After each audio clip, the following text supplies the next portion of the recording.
Hola, Hola doctora, buenas noches. Buenas noches. hola, buenas noches, ¿cómo están? Oigan, ya no apunté en la clase pasada si teníamos tarea de algo. ¿No teníamos tarea o sí? Creo que no, doctora. Para esta No. clase no. ¿No les dejé leer nada? No, para No, esta doctor. clase. No. Es que no apunté nada y ya me quedé con la duda si fue porque no les dejé tarea o porque yo no la apunté. Bueno, a ver, vamos a pasar lista. Díganme quiénes están. Ah, deja borro esto.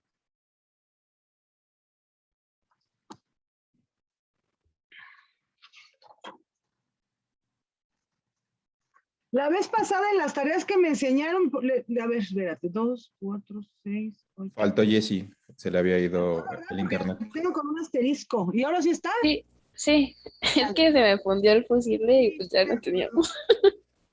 Sí, porque le puse asterisco y dije, ya ni me acuerdo por qué. Bueno, pasemos lista y luego Jessy presenta su tarea. ¿Quién está? Velázquez Rodríguez. ¿Quién? Díganme nada más su nombre, Fernanda. porque se me distorsiona un poquito el micrófono y no entiendo bien. ¿Qué más? Jocelyn, ¿quién más? Brandon. Viridiana. Ajá. Brandon. Brandon. Cintia. Cintia. Brenda. Alexa. Brenda. ¿Quién? Valeria. Valeria. Alexa. Alexa. Valerie. Valerie. Luis Manuel. Luis Manuel. Jessica. Jessica. Cristian. Cristian.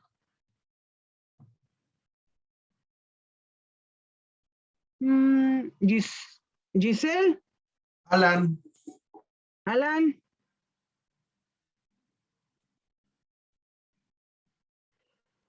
Fernando. ¿Quién? Fernando. Fernando. Está Fernando. Giselle falta. Ah, no, ya, ¿verdad? Giselle Giselle Fernando. Fernanda Giselle. Listo.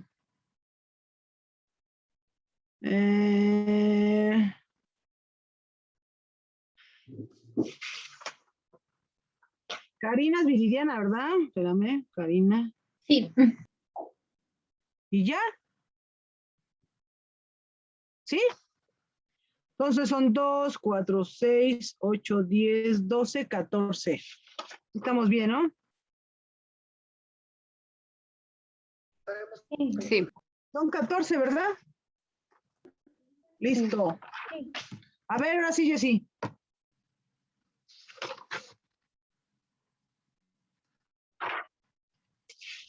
No sé si ya lo alcanzan a ver ya se ve.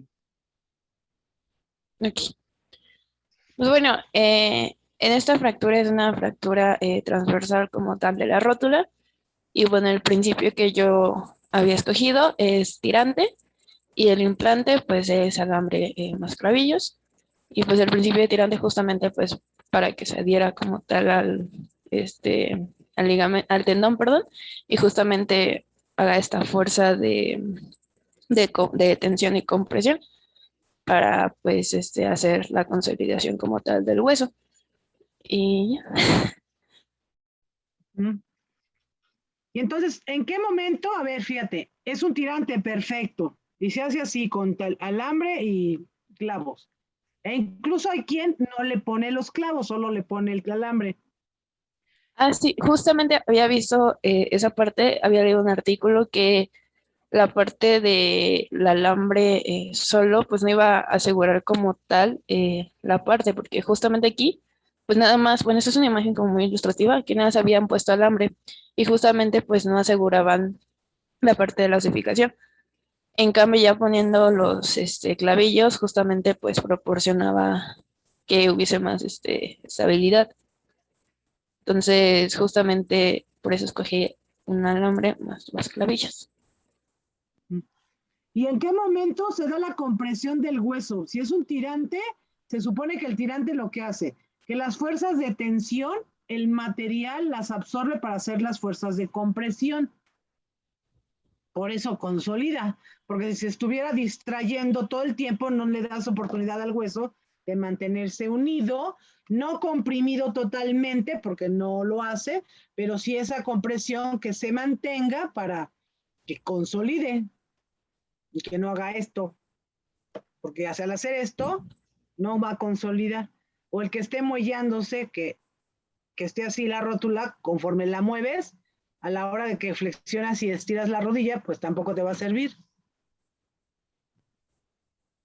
Entonces, Yo tenía entendido que justamente era con el movimiento de flexión y extensión, y ese va a ser más o menos de 6 a 12 semanas de consolidación. De 6 a 12 semanas. Entonces, cuando nosotros ponemos el alambre, lo tenemos que pasar por debajo del tendón rotuliano, así como está en el dibujo de la izquierda, de tal forma que cuando flexionas la rodilla, lo lógico es que al flexionar la rodilla, los extremos de la fractura se separan.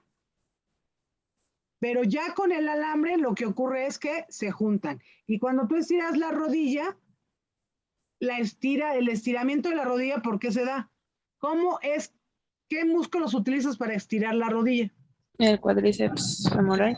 Entonces, si tú permites que se estirar la rodilla, lo que va a ocurrir con la rótula es esto, porque el cuádriceps la jala, ¿no? Entonces, cuando tú enlazas tu alambre por debajo del tendón, a la hora que estiras la rodilla, contraes el cuádriceps, obviamente el polo superior de la rótula pues tiende a elevarse, pero el alambre lo que hace es mantenerla así. ¿Sí? Y los clavillos entrelazados y unidos al alambre hacen esto. Por eso es que te sirve como un sistema de compresión para mantener unidos los fragmentos y que no se te haga diastasis. Le dicen, cuando se abre el hueso, está haciendo diastasis. Y si tú dejas que lo se haga, pues no va a consolidar. ¿Sí? Sí. ¿Me quedó más claro ese principio del tirante?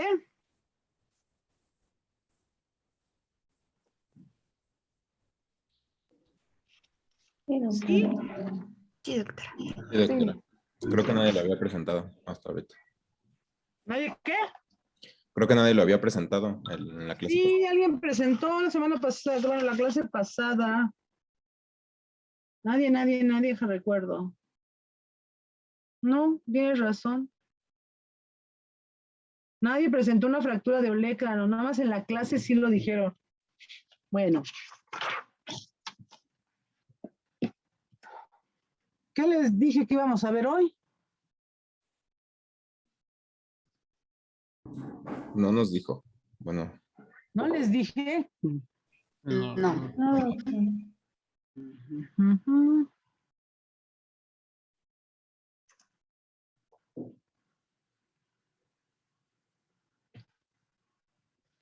Espérame.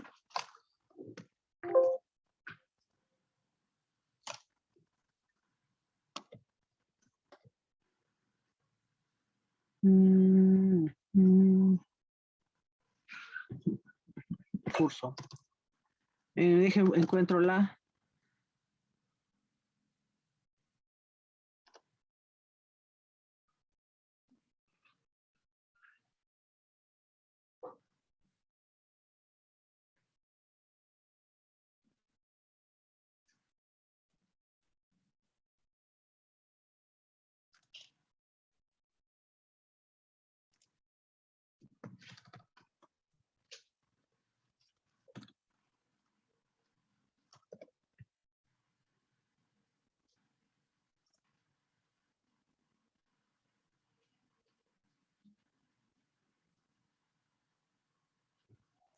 Les había dicho que ya con esta clase pasada y ahorita con lo que Jessica presentó, cerrábamos lo que era la parte de traumatología. ¿Sí se acuerdan? Sí, sí, eso sí nos dijo. y y que ustedes tuvieran curiosidad y leyeran, vieran, le dieran una vista a la clasificación de la AO para las fracturas, para que supieran más o menos cómo es que se dividen o cómo se clasifican. ¿Quién quiere ya por último para la clase que entra a dar un bosquejo? No que explique todo, nada. Solamente un bosquejo general de la clasificación de la AO para las fracturas. Yo, Jessica. Igual, Jessica, pues le pongo. Nada más es una presentación breve de cómo es que las clasifica la AO, a qué considera, por qué letras, por qué números, nada más, posición. Ajá. Bueno, yo sí, es así. Pues yo nada, o sea, encontré que la iba a clasificar como por secciones, que era el hueso, el segmento, la gravedad y el mecanismo. La Exacto. parte del hueso iban a ser 4 números, que era el número 1, el antebrazo el número 2, el fémur el número 3 y la tibia el número 4. Después de ahí le asignaban el segmento de la fractura, que se dividía en 3. Proximal, que es 1, diáfisis, que es el número 2, y el 3, que es el distal. Y después la gravedad, que era A, B o C. El A era el menos grave y así iban pues avanzando, es decir, el C es el más grave. Y el mecanismo igual lo dividen en mecanismo tipo 1, tipo 2 y tipo 3, que iba a ser de acuerdo a cómo iba a estar la fractura, si iba a ser de torsión, de flexión y de cizallamiento. Y pues es muy general. Y así lo divido. Bueno, pues de la próxima te traes sus imágenes para que lo sea más ilustrativa, pero así, sencillo. ¿Sale?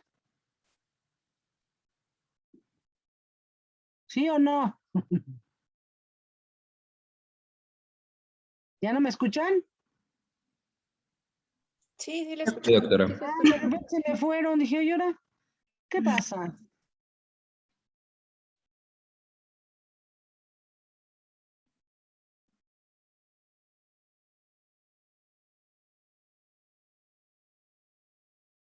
Va, aquí vamos a empezar en esta.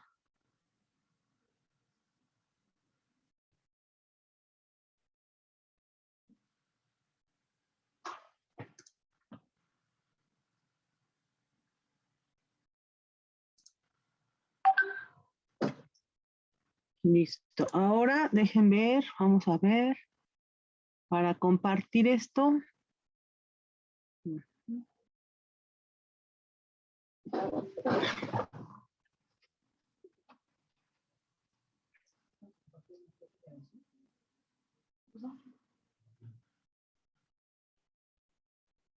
Uy, ¿estás compartiendo qué tienes? Quiero compartirles eso en el Zoom. ¿Sí se puede? ¿Ya se puede?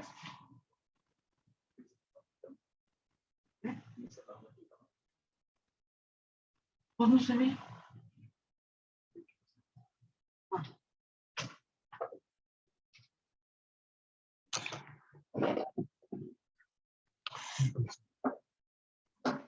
No.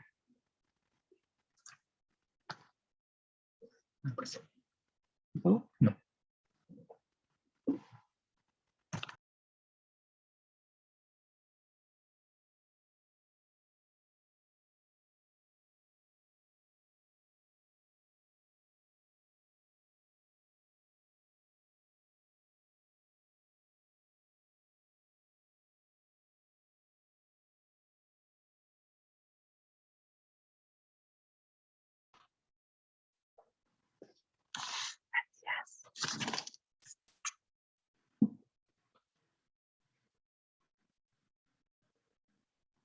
¿Sí ven mi imagen?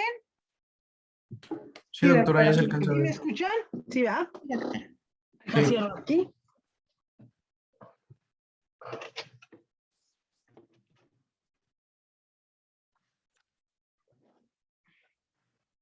Ahora sí.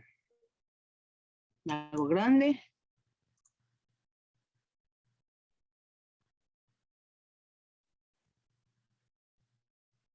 Listo. Vamos a empezar con la parte de imagenología, ¿sí? Nosotros en ortopedia, prácticamente nuestras herramientas son las radiografías o los estudios auxiliares de diagnóstico que nos puedan enseñar, ya sea una radiografía simple, a veces estudios tomográficos, resonancias magnéticas, estudios con medio de contraste, ¿sí? Todo con la finalidad de ver patologías ortopédicas, todo lo que tenga que ver con el hueso y muchas veces también con los tejidos blandos. Entonces, nosotros nos apoyamos de la radiografía básica de la radiografía para poder determinar o completar diagnósticos ortopédicos y por supuesto que también diagnósticos traumatológicos, ¿sí? Entonces, nosotros como ortopedistas y ustedes como médicos generales necesitan saber qué tipo de radiografía deben de solicitar a un paciente, que le sea bastante ilustrativa para poder auxiliarse para hacer un diagnóstico. Las radiografías no dan los diagnósticos. Las radiografías nos ayudan a completar diagnósticos, a verificar diagnósticos, a ver evolución de patologías e incluso las radiografías en ortopedia nos pueden ayudar a hacer pronóstico de los pacientes de acuerdo a lo que nosotros vemos, ¿sí? Ya la parte de radiología como tal sí se va a encargar, como aquí dice, que pueda ser intervencionista cuando utilizas medios de contraste, cuando utilizas las radiografías o las imágenes o estudios dinámicos, imágenes dinámicas para hacer drenajes de algunas zonas o el ultrasonido guiado, por ejemplo, para infiltración de discos intervertebrales o para hacer bloqueos de facetas articulares de columna, es en caso del ultrasonido intervencionista.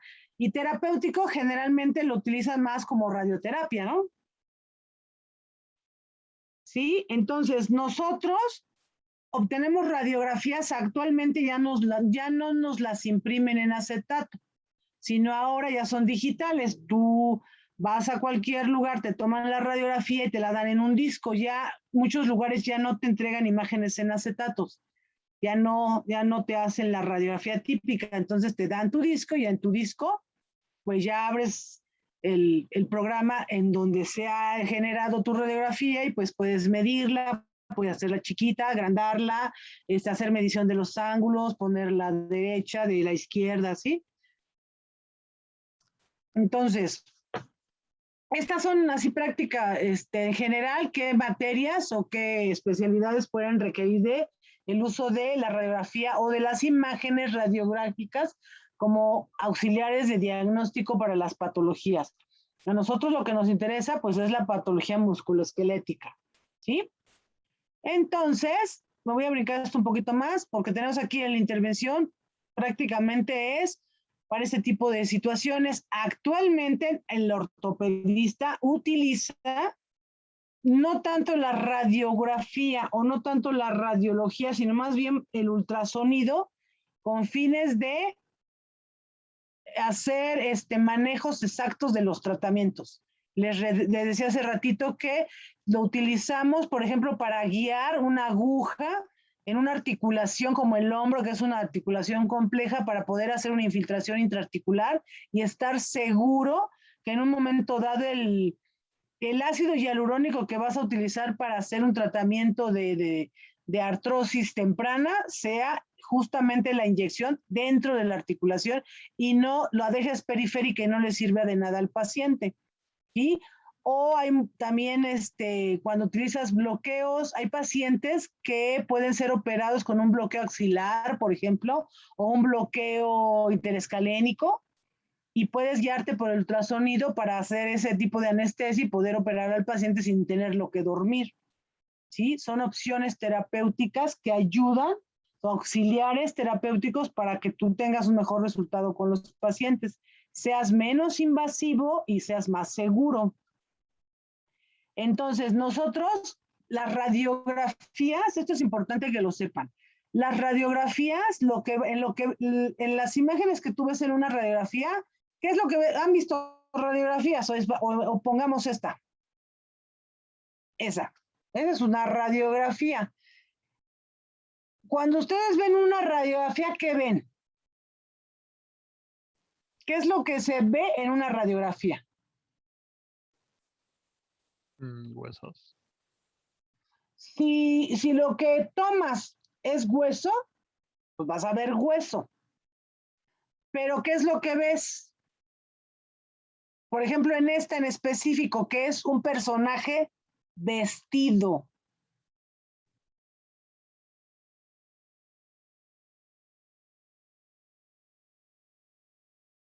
O sea, ¿qué ven ustedes en una radiografía? Les enseñan una radiografía de lo que sea, de la que región que sea, no importa. El interior de la persona. Ves el interior de la persona, pero ¿cómo distingues las estructuras? ¿Cómo De sabes? acuerdo a, Ajá, ay, perdón, de acuerdo a las densidades. exacto. Entonces, las radiografías lo que hacen es, no te miden densidades. Las radiografías no miden densidades. Las radiografías, de acuerdo a la exposición que tiene la radiografía en la persona, vas a obtener colores prácticamente en la gama del negro hasta el blanco. Eso es lo que vas a ver en una radiografía. Y con esos colores te vas a distinguir tú si es hueso poroso, si es hueso muy denso, si es tejido blando, si es una calcificación extra, si es agua, si es sangre incluso, en dado caso de que lo haya, en donde se supone no debería de haber, y tú ves, lo que te va a decir la radiografía es las diferentes densidades en una región, ¿sí? Y eso lo ves en una gama de blancos o una gama de negros, ¿sí? Y entonces ya puedes determinar, de acuerdo a las densidades, no te va a decir densidad con números, no te lo va a hacer cuantitativo, sino va a ser cualitativo. Y aquí están los ejemplos de cómo se ven las densidades de acuerdo a si es aire, se ve negro, si es grasa, se ve gris, si es agua, se ve blanco, si es hueso, se ve blanco, blanco en las zonas densas. En un hueso, las zonas densas, vamos a pensar en cualquier hueso sano, el que quieran, si quieren este mismo o otro hueso, si quieren el fémur, el que quieran. ¿Qué parte del hueso sano es más denso? La diáfisis. Las diáfisis, ¿sí? ¿Qué parte es menos densa? La epífisis. Las epífisis. ¿Qué parte todavía es menos densa que las epífisis?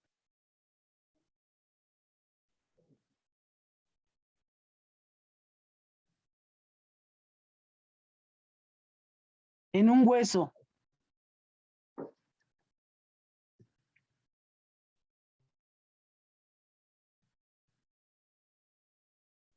A ver, vean La esa imagen ahí, metáfisis. esa cómo se ve. El tejido esponjoso no. El tejido esponjoso puede ser todavía menos denso, pero sería la zona metafisiaria. Pero hay una región del hueso que todavía es menos densa y es la zona central. ¿Sí? ¿Sí ven mi cursor, verdad? Sí, doctora. Esta zona que sería la médula. Dicen, esta es la médula. ¿Sí? Esa se ve menos densa porque allí no hay hueso denso. Todo eso es prácticamente un hueco. ¿Sí? Es un hueco. Y entonces eso obviamente en una radiografía se va a ver menos blanco. ¿Sí? Y bueno, el metal sería el más blanco de todos, ¿no? De acuerdo a esta gama de colores es como nosotros distinguimos las estructuras que vemos en una radiografía. El que nos tome la radiografía, la persona que tome la radiografía, debe de poner una densidad estándar a las radiografías, porque si te da una radiografía, pensemos en una radiografía de pelvis, te da una radiografía que está muy expuesta, te va a dar una imagen muy blanca. Y entonces puedes pensar, es que ese hueso está muy calcificado. Y no es que esté muy calcificado, sino está muy expuesta a la radiografía.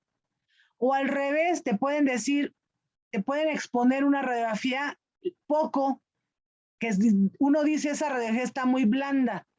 Y entonces tú ves el hueso muy gris. Y entonces dices, este paciente tiene osteoporosis. Y no es que tenga osteoporosis, sino la exposición es muy poca. Todo ese tipo de cosas uno las va aprendiendo conforme ves y ves y ves y miras y miras y miras muchas radiografías todo el tiempo. ¿Por qué? Porque aprendes a diferenciar los colores y aprendes a identificar cuando una radiografía está blanda o cuando una radiografía está muy expuesta, ¿sí? Porque densidades, les repito, no puedes determinarlas en una radiografía simple. Hay quien dice, esa radiografía, ese hueso está muy denso. Ese hueso está poco denso. Tiene aumento de la densidad. Pues no. En una radiografía tú no puedes decir que hay aumento de la densidad. Las radiografías otra vez son o poco expuestas o muy expuestas. Y entonces tú no vas a determinar, la radiografía puede estar muy expuesta o poco expuesta y lo que vas a ver es opaco o lúcido, ¿sí o no? Sí. ¿Sí? No puedes hablar de algo que no puedes medir, ¿sí? Es como cuando quieres un novio y dices, pues quiero un novio rico. ¿Cómo vas a distinguir al rico? Antes de que te enseñes las escrituras de sus 10 casas y te enseñen los números de cuenta y te compruebe que son de esa persona con muchos ceros a la derecha, puedes determinar que es rico y entonces lo enamoras. Pero si nada más lo ves, no puedes decir si es rico o no.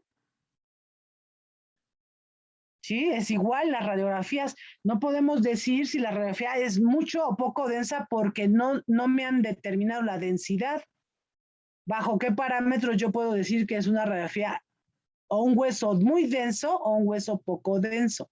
Entonces nosotros cuando nos referimos a una radiografía es una radiografía con una imagen radiolúcida. ¿Cómo sería una imagen radiolúcida? ¿Qué Sería vería yo en muy, la radiografía? sería de un tono muy oscuro, como casi negro. Exacto. Entonces, cuando yo veo radiolúcido es que veo casi negro o negro incluso. Y cuando digo radio opaco, Pues al contrario, se ven muy blancos. se ve blanco. Entonces, así es como nosotros debemos describir las radiografías. Las radiografías no tienen aumento de densidad, no tienen disminución de densidad. La radiografía lo único que te muestra es imágenes radiolúcidas o imágenes radioopacas. ¿Sí? Por ejemplo, aquí nosotros tenemos una radiografía simple. Esta es una radiografía simple. Entonces, nosotros vamos a determinar cómo es el hueso de acuerdo a la imagen. Entonces, esta es una, ¿sí identifican qué es esto? ¿Qué se ve aquí?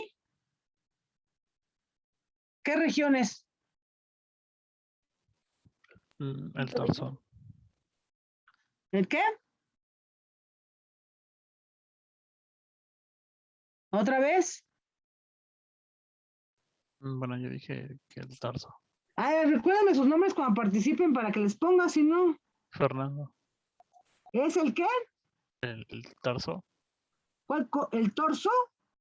No, torso. El tarso, sí. Es una lateral de tobillo.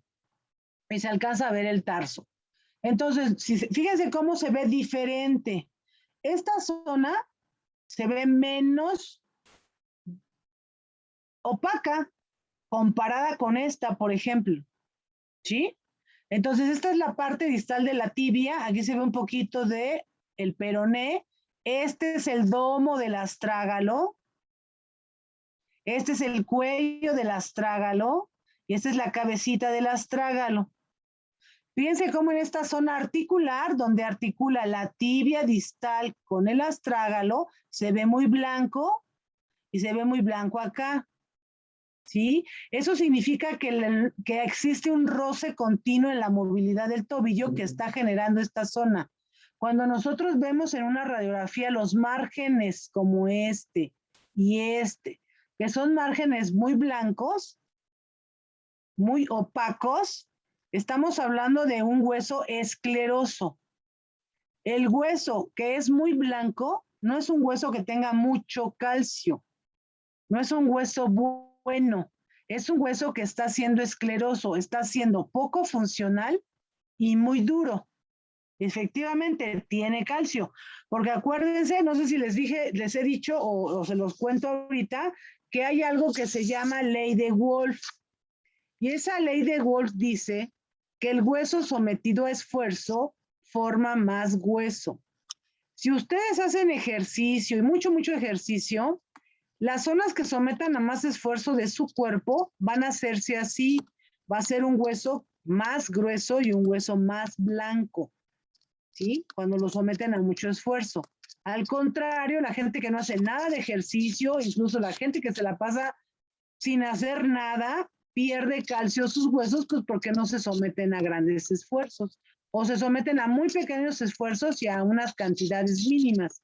Pues, lógicamente esos huesos son huesos que les falta calcio, ¿sí? Porque el calcio llega al hueso porque se necesita, pero si no se necesita, pues el calcio no está en el hueso, ¿sí? Entonces, cuando nosotros sometemos una articulación a mucho esfuerzo, que la uses mucho para correr, que la uses mucho porque estás con obesidad y tan solo el caminar es sobrecargar y sobrecargar de forma continua tus tobillos. Y entonces lo que tienes son estas cosas, estas imágenes que son márgenes esclerosos. Igual acá, fíjense, cabecita del astrágalo se ve bastante regular, pero miren el margen articular de, ¿qué hueso es este? ¿Es un fémur? Navicular. ¿Cuál? El navicular. Ajá, o ¿cómo se llama? ¿Quién me dijo eso? Fernanda. Fernanda. Navicular o tiene otro nombre. Escafoides, Alan. Exacto.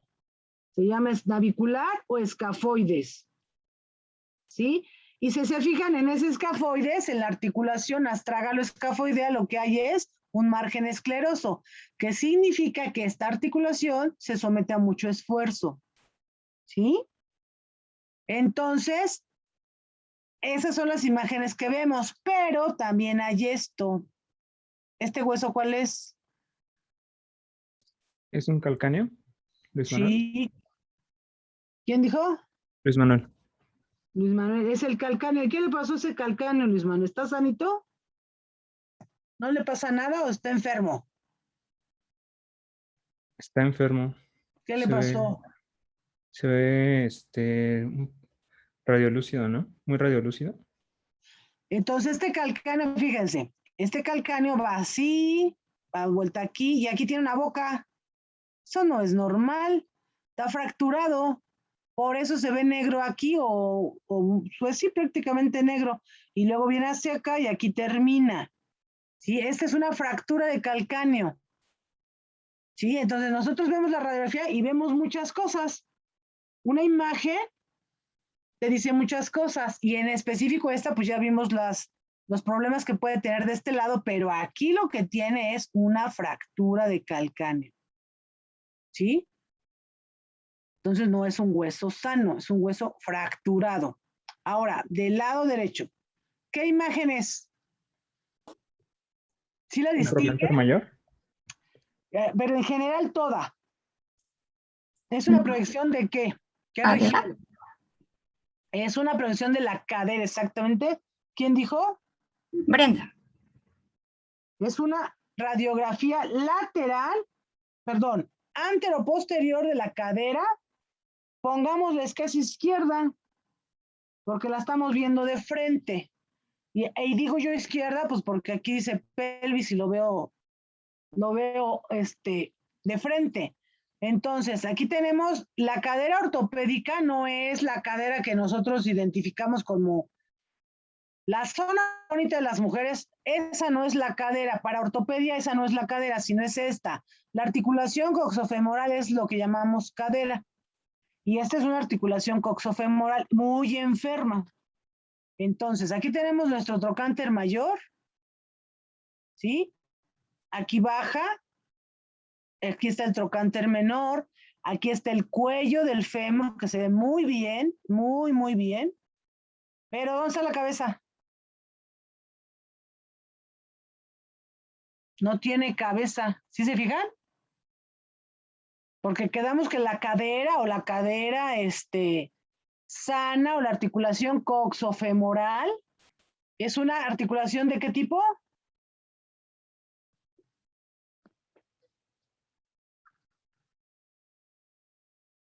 ¿Qué tipo de articulación es la articulación coxofemoral?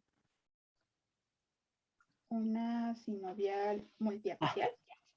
Sinovial multiaxial, para que sea multiaxial, ¿qué característica tiene? O debe Esferoidea tener? Exacto. ¿Y dónde está la esfera? en el acetábulo. Pero ahí tú ves la esfera. Ah, ya. No, como tal, no. No se ve, ya no existe. Entonces, sí vemos la parte distal, vemos aquí el fémur hacia abajo, sus dos trocánteres, vemos el cuello, pero no vemos cabeza. El acetábulo es este, ahí está. Ahí está el acetábulo. Pero la cabeza no se ve. ¿Sí? Entonces, esta es una imagen de una radiografía anteroposterior de una cadera a la izquierda, en donde no hay cabeza.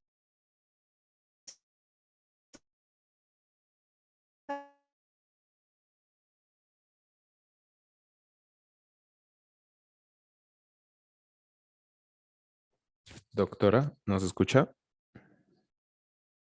Se cortó su Femoral. internet. Y la cabeza femoral no desaparece así porque es...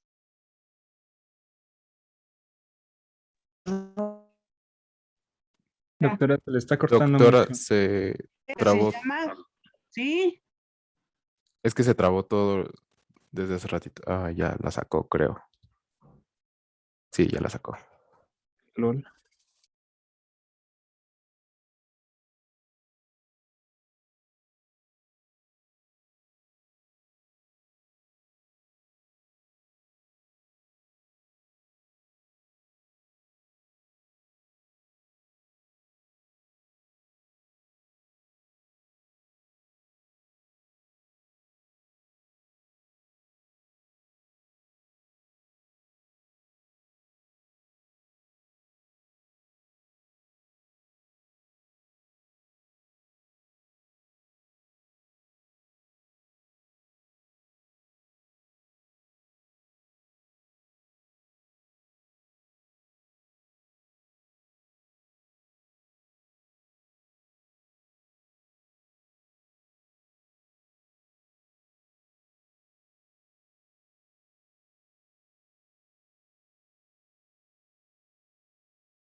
¿Listo? ¿Sí me escuchan otra vez? Sí. Sí, doctora. doctora, ya. ¡Ah, que esta cosa que me saca! Listo, entonces quedamos que aquí falta cabeza. Y la cabeza fue que se murió. Aquí lo que ocurrió fue una necrosis avascular de esta cadera. Las necrosis avasculares que no son traumáticas, como una fractura, pueden ocurrir en pacientes que tuvieron manejo con esteroides por alguna enfermedad reumática o por alergias de forma crónica que los manejan con esteroides, pueden hacer necrosis avascular. El paciente fumador crónico. Se ha documentado, por ejemplo, los pacientes que toman tetraciclinas por largo tiempo. ¿Sí? O algún inmunosupresor también les puede ocasionar necrosis avascular en la vida adulta.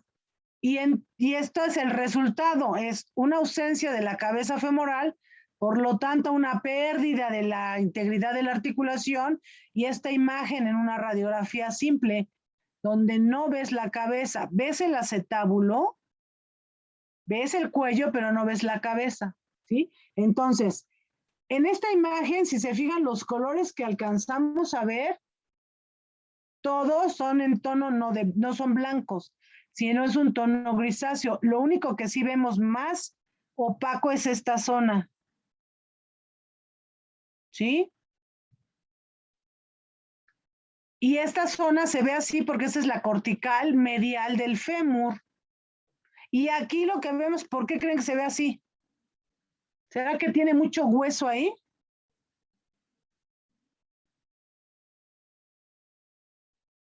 ¿Será por el esfuerzo que ha tenido, justamente? ¿No? ¿Por qué? Por el esfuerzo que ha tenido el paciente de que justamente no tiene, ¿no? Aquí la cosa es que, mira, ves la radiografía y debes de imaginarte al paciente. Si tú te imaginas que esta radiografía es de alguien, pues aquí tienes la cadera, aquí está el fémur, obviamente este fémur baja hasta la rodilla, y de la rodilla a la tibia, y de la tibia al tobillo, hasta el suelo. La carga de esta cadera está aquí, ¿no? El esfuerzo o el que está siempre en contacto, el que vive apretado, es esta zona, la zona articular. Pero esta zona no carga nada. Esta zona de la pelvis no carga nada. Esta zona que se ve aquí, que es la zona esta, es una zona que se llama iliopúbica. Aquí de este lado está el pubis, lo vamos a ver luego en una placa completa. Y esta zona se llama isquiopúbica. Esta zona, todo esto no carga peso. Entonces, no puede ser blanca o muy densa porque carga peso. Esta zona se ve así porque el foco de la radiografía, o sea, lo que enfocaron, no fue la cadera, sino fue esta zona. Y si ustedes se fijan, brilla mucho. Y las zonas que brillan mucho en las radiografías es porque las expusieron mucho. Es mucha luz. Por eso se ve así, no porque tenga más hueso en esa zona. ¿Sí? Entonces es una radiografía y uno lo pone así y te confunde. Alguien que es inexperto en ver una radiografía te confunde, te llama demasiado la atención esto y le estás buscando una causa. La única causa es que es un flashazo.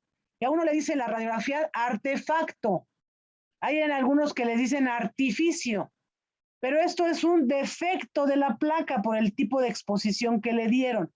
Son zonas en una radiografía que te confunden, que te hacen ver cosas de más, o que incluso te hacen que no veas alguna cosa que sí está y que por ese brillo te la esconde. ¿Sí? Entonces son imágenes que son defectos de la radiografía. Cuando uno paga las radiografías y ves esto, dices, ¿sabes qué? Vuélvemela a tomar porque eso no lo quiero ahí. Quiero que salga bien. Si es como cuando toman una fotografía y te sale toda flashada y no ves la cara, no ves al de al lado, te sale opaca, entonces tienes que repetir. Eso en las radiografías también se hace. Si no te sirve, no está completa, no ves lo que necesitas ver, hay que repetirla. Esta no se repitió pues porque es una radiografía en donde lo que queríamos ver que era acá arriba, se ve, pero esto es un artefacto en una radiografía. ¿Sí? ¿Vamos bien? Sí, doctor. Listo. Entonces, este otro tipo de estudios son estudios que llevan medio de contraste.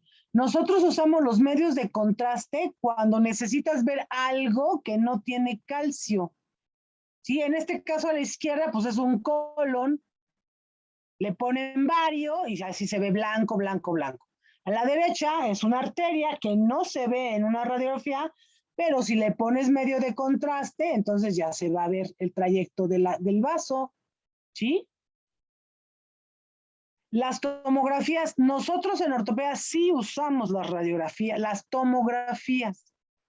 Esta de la derecha, pues es de cráneo, es una tomografía que puedes tomar simple o con contraste. Las de la izquierda es una tomografía que se toma con medio de contraste. ¿Por qué sé que la tomografía, o más bien, la tomografía nos sirve porque es más específica y sensible con el hueso que con las partes blandas? Nosotros en ortopedia nos interesa de las partes blandas, pensando en la columna, por ejemplo, que es la imagen que tenemos, nos interesa ver, en la columna, ¿qué creen que nos interesa ver de partes blandas? No solo hueso, sino Los de las discos. partes blandas. ¿Qué? Los ¿Qué discos. quiero ver? Los discos, sí. Quiero ver los discos. ¿Qué más?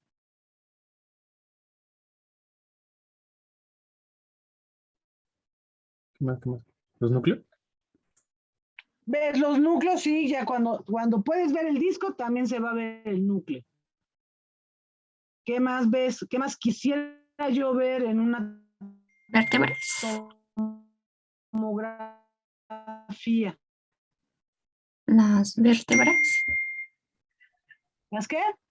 Vértebras. ¿Qué? Perdón, es que no entendí. Las Las- vértebras son hueso. Si yo quiero ver solo las vértebras, me es suficiente una radiografía, ¿no?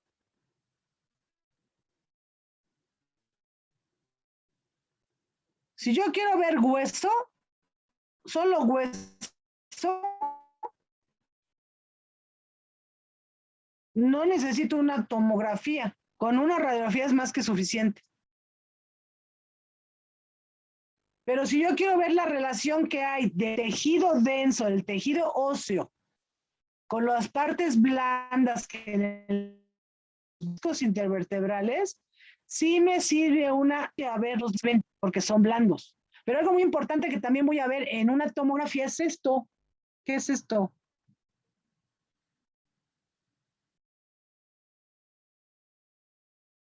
¿Qué es? La cola de caballo, Me- bueno, los nervios. No sé, a ver, ¿qué es esto?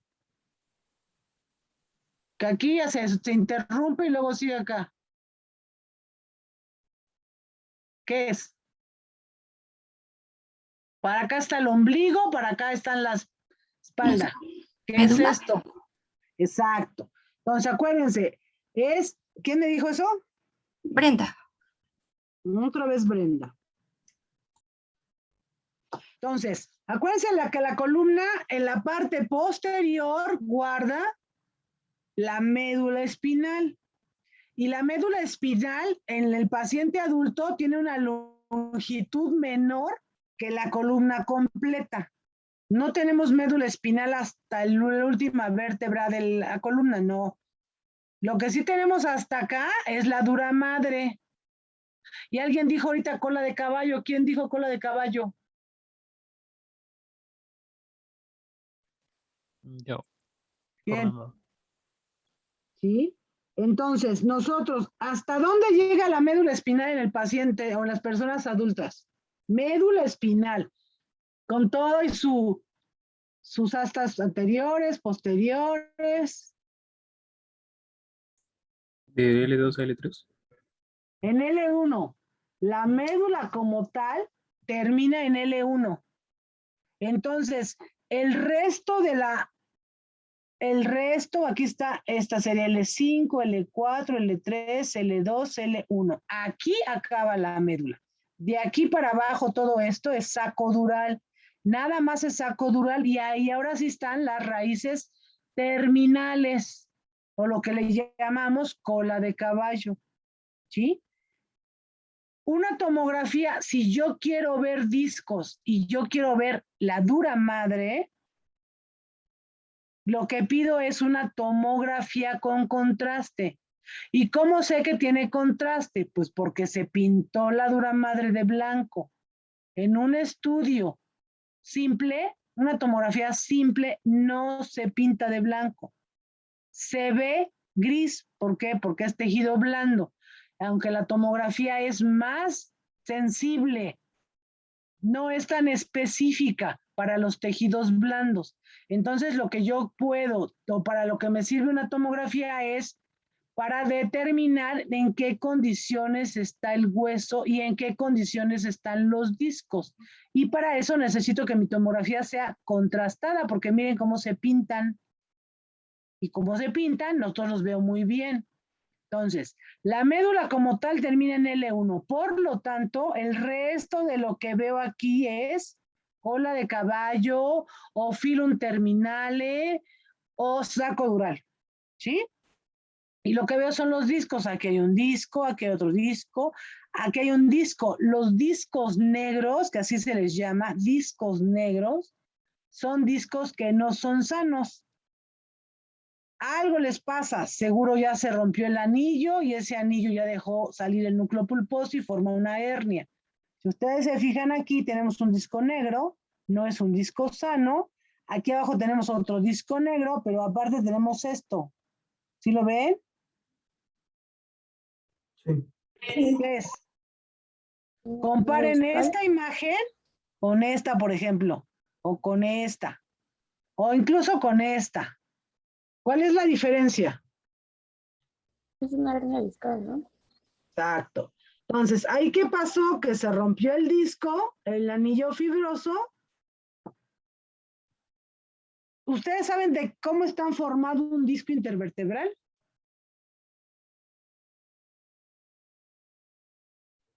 Sí, bueno, tiene un núcleo pulposo y ya el resto es un anillo fibroso.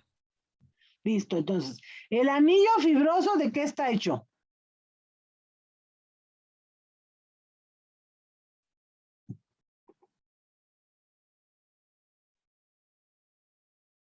¿Es fibrocartílago? No, el anillo fibroso es colágena. Sí, todos estamos llenos de colágena. En diferentes por cantidades, con diferentes modos de unión y eso las hace laxas o más fibrosas. Entonces los anillos fibrosos están hechos de colágeno, ¿sí? Y ese anillo fibroso pues es firme. Y el relleno que se llama núcleo pulposo, ¿de qué está hecho?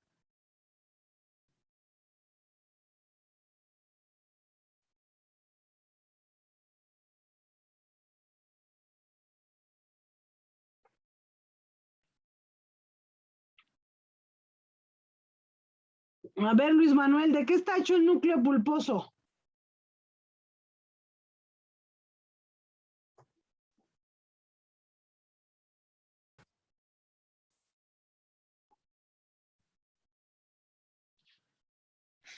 También tiene colágeno y agua. Tiene protoglucanos, ¿sale? Y tiene agua, sí, exactamente. ¿En qué porcentaje en un núcleo sano? O un disco sano. 88. 88% de qué? De agua, ¿no? Y si tiene 89,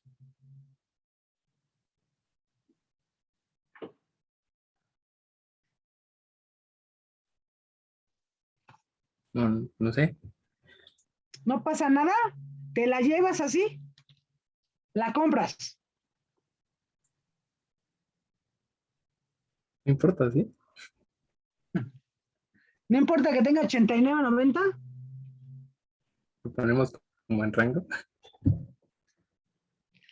Bueno, en promedio un disco sano debe tener un 90% de agua y un 10% de protoglucanos. Entonces, eso hace que los discos sean flexibles. ¿Sí? Entonces, ¿qué pasa cuando un disco se hernia? Lo que ocurre es que el núcleo, el anillo fibroso, se abre, se rompe. Aumentaste las cargas generalmente de compresión o de cizallamiento. ¿Sí saben cómo sería una carga de compresión? Como que es sencillo distinguirlo, ¿no? ¿Cómo sería compresión?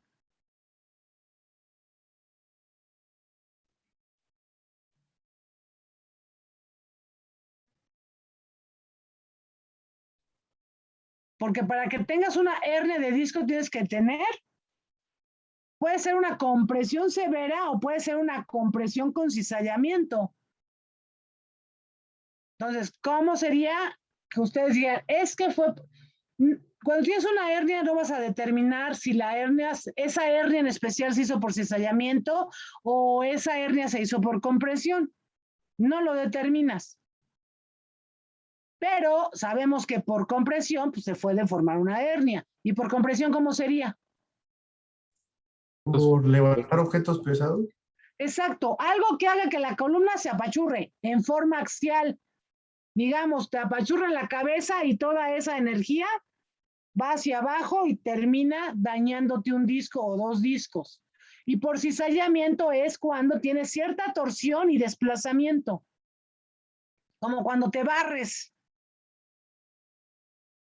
¿Sí? Entonces, esos mecanismos de lesión son los que ocasionan las hernias. ¿Qué pasa con el disco? Se comprime, se abre el anillo fibroso y deja salir su relleno, que es el núcleo pulposo. En esta imagen lo que vemos es, este disco se ve negro, este disco se ve negro y este disco se ve negro. Estos tres discos están enfermos. Este disco está un poco abombado a la parte de atrás. No se ha, digamos, puede estar dañado aunque no ha dejado salir el núcleo, pero está abombado. ¿Sí se fijan? Un poquito. Este de plano ya dejó salir su núcleo. Aquí está. Y este no tan solo dejó salir el núcleo, sino ya hasta se derramó. Aquí está. ¿Sí? Estos son los 3 ejemplos de la clasificación que hay para las hernias de disco. Las hernias de disco se dividen en 3, o el cómo se presentan, que son una hernia de disco contenida, que es una hernia de disco en donde el anillo fibroso sí está dañado, sin embargo no se ha salido el núcleo, solo se ha bombado. Y estas se llaman hernias discales contenidas. ¿Sí?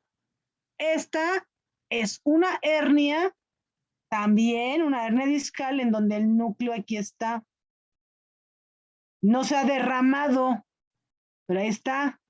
Esta se llama hernia discal protruida. Ya protruyó, sin embargo no se ha derramado.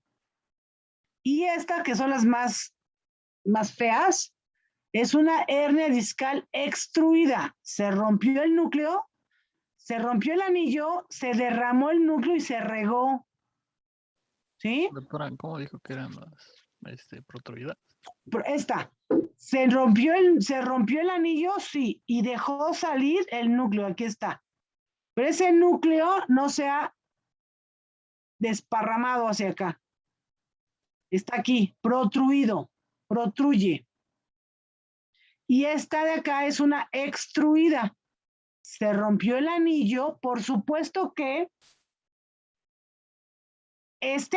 ¿cómo será este agujero del anillo comparado con este agujero del anillo? ¿Serán iguales?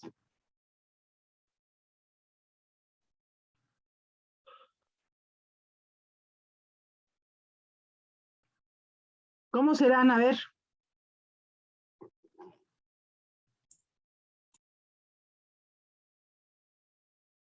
No son iguales, porque en uno está como que, como usted lo dijo, protruido, o sea, está allá adentro. Y en el de ¿Cómo está el agujero por donde se sale?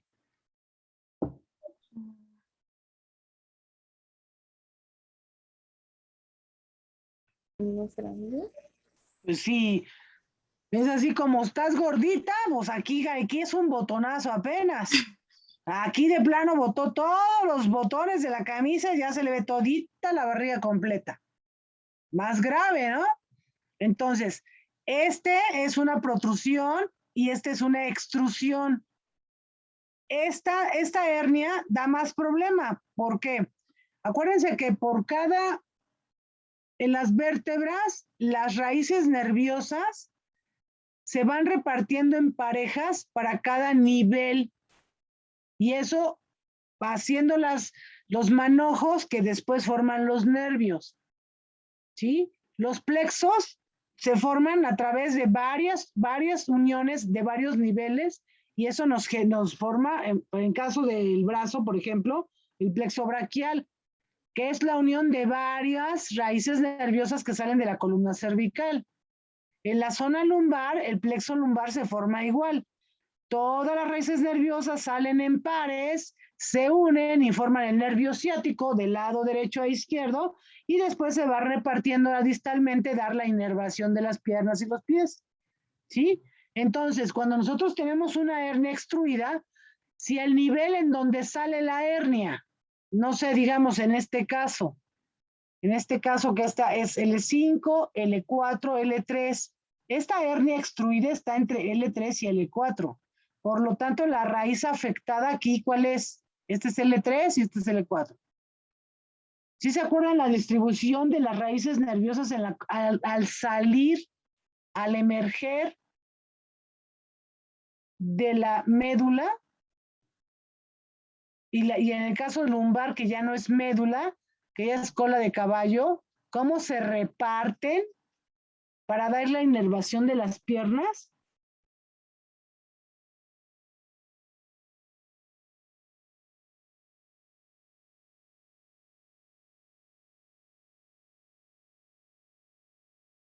Sí, ¿saben lo que les estoy preguntando o ni idea?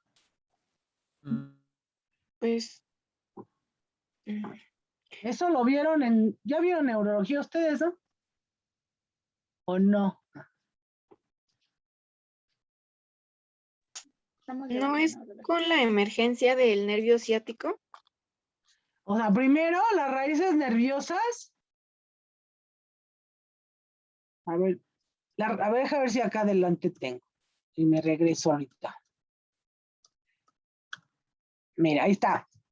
La columna, ahí está el hueso, y ahí está la parte posterior de la vértebra. Por eso que las vértebras tienen la parte anterior que es el cuerpo y la parte posterior que es la unión de las láminas, me forma la espina. ¿Sí? La apófisis espinosa se forma por la unión de esta lámina con esta lámina. Y aquí pasa la médula. Estas son vértebras dorsales, por lo tanto aquí sí hay médula. Pero acuérdense que en cada nivel, en cada espacio, entre cada vértebra sale, ahí está la raíz nerviosa. Por cada espacio sale un par de raíces nerviosas y eso es desde la columna cervical. Sale la derecha y sale la izquierda a cada nivel, aquí viene la otra y así conforme vas bajando, va bajando una pareja de raíces nerviosas derecha e izquierda de acuerdo al nivel. En la zona lumbar, las raíces nerviosas salen por debajo de cada vértebra. Por lo tanto, cuando yo tengo compresión de la raíz nerviosa de L4 es porque el apretón está por abajo, entre L4 y L5. ¿Sí? Porque mi raíz nerviosa L4 sale, emerge por abajo de la vértebra L4.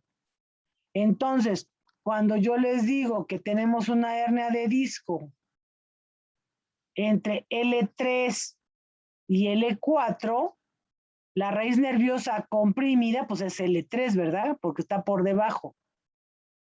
Cuando tienes hernias extruidas, pues no nada más es L3. Como ya se derramó este núcleo, ya también tenemos daño en la L4. Y si la hernia sigue derramándose, puede ser que incluso tenga daño la raíz de acá. ¿Por qué? Porque las comprime. Las hernias producen daño por dos mecanismos. Uno, porque mecánicamente comprime a la raíz. Y otro, porque el núcleo pulposo al salirse del anillo irrita a la raíz nerviosa. ¿Y por qué pasa esto? Si tú durante tu vida jamás en la vida presentas una hernia de disco, el núcleo pulposo es prácticamente un extraño en el organismo. Está metido ahí, jamás va a salirse. Ajá. Lo que tiene de componentes jamás van a tener contacto con el exterior, o por lo menos en condiciones en cómo es realmente el núcleo. Porque el núcleo pulposo, pues no nacemos con un núcleo pulposo, y ese núcleo pulposo se queda encerrado toda la vida en ese espacio. Sí existe una forma de intercambio de líquidos a través del cuerpo vertebral, porque la vértebra en el cuerpo tiene lo mismo, tiene una zona, toda la orilla, toda la periferia de la vértebra es dura, es hueso cortical, pero el centro del hueso, acuérdense que estos son cubos, el centro del cubo no es totalmente cortical, tiene hueso esponjoso, y el hueso esponjoso, acuérdense que es poroso, y eso permite la comunicación entre los cuerpos y los discos, y eso permite que haya un intercambio de líquidos, de tal manera que, por ejemplo, ustedes que están jovencitos, los núcleos se rehidratan cuando ustedes se acuestan en la noche a dormir y se van comprimiendo durante el día por el efecto de la gravedad de la Tierra, por efecto del peso de ustedes y por el efecto de estar en movimiento constante. ¿Sí? Eso hace que los discos durante el día pierdan líquido. Y entonces, al perder líquido, los espacios intervertebrales, ¿qué les pasa?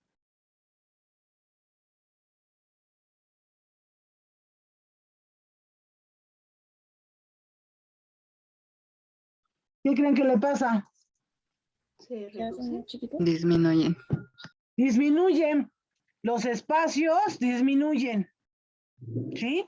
Y entonces eso hace que la altura de tu columna disminuya.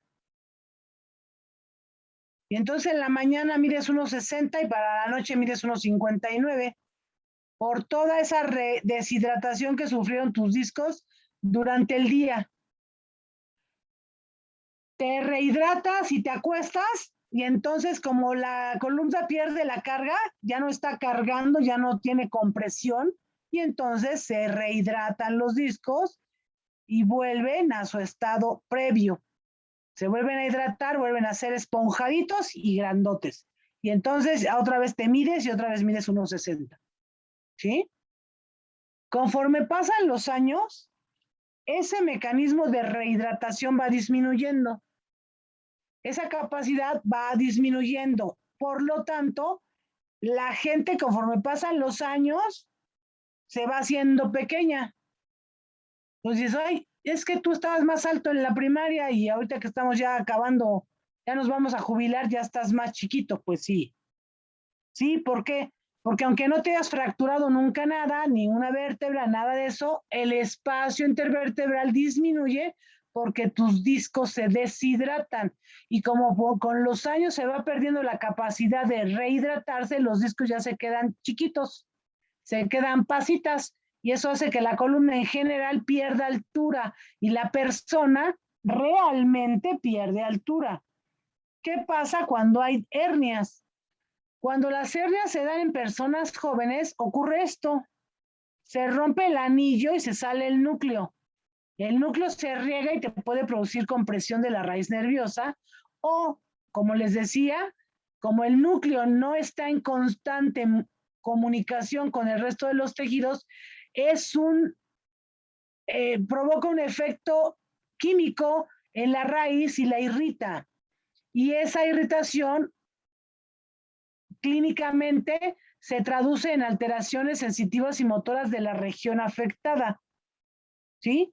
Entonces, son las dos maneras en cómo un disco, o más bien el núcleo pulposo en una hernia, te puede producir daño. ¿Sí? Y eso se traduce clínicamente en alteraciones, en específico de esta región lumbar, en la zona de las piernas. ¿Sí? Entonces, una tomografía, volviendo al principio, una tomografía con contraste nos ayuda mucho a determinar en qué condiciones está el hueso, pero con relación directa a los tejidos blandos, que en este caso es por detrás, el saco dural o la médula espinal si es que estamos en una zona alta, y las condiciones en las cuales están los discos intervertebrales. En este caso tenemos una hernia contenida, una hernia protruida y una hernia extruida. toda esta parte de enfrente, pues es la parte de la región abdominal, las vísceras y todo lo que está dentro de la cavidad. Y lo que tenemos aquí es una imagen lateral de una tomografía con contraste, ¿sí? Ahora, la resonancia, ¿sí vamos claros hasta ahí? ¿No se han confundido? ¿No se han ido a dormir? No, doctora. ¿Sí siguen aquí? Todo bien. Dale. Entonces, estas imágenes que vemos ahorita son imágenes de resonancia magnética. ¿Qué diferencia ven entre esto, estas dos, y esta? Y esta.